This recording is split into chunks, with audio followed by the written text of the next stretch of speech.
विशेषतः 30, 35 आणि 40 नंतर तर निश्चितपणे आपलं शरीर हे झिजण्याकडे जातं आणि शरीरातील जो सार भाग म्हणजे अस्थी, हाडे आहेत, ती हळू-हळू झिजायला सुरू होतात.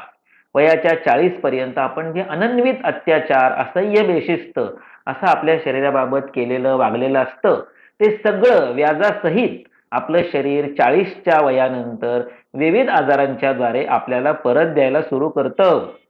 म्हणून अशा वेळेला 30, 35, 40 नंतर आपल्या शरीराची अजूनच झीज होणार नाही. विशेषतः हाडांची, सांध्यांची झीज होणार नाही. तिथलं वंगण, लुब्रिकेशन नष्ट होणार नाही. कोरडेपणा येणार नाही. यासाठी मिलेट्सच्या नादी न लागलेलंच बरं.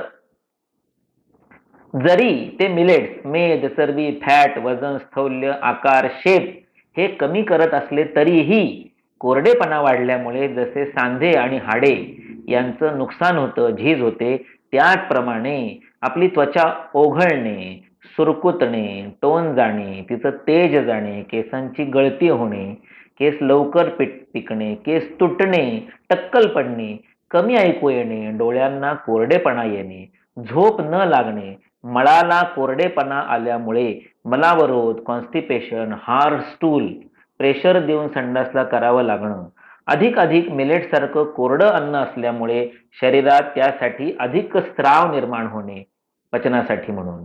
त्यामुळं आम्लपित्त, जळजळ, ॲसिडिटी, मळमळ, आंबट, कडू, तिखट, ढेकर, डोकं दुखणं याचबरोबर हे मिलेट्स हे अतिशय रूक्ष अन्न असल्यामुळे प्रजनन क्षमता किंवा खरं तर 35-40 या वयात लैंगिक आनंदाची सेक्शुअल पॉवर याची क्षमता आणि इच्छा, एक्साइटमेंट आणि लिबिडो या दोन्ही गोष्टी कमी होत जातात, चिडचिड वाढत जाते, आत्मविश्वास कमी होतो, नैराश्य, भीती दाटून येते, हळवेपणा येतो, पटकन रडायला येतं, अशा अनेक नकारात्मक भावना वाढतात.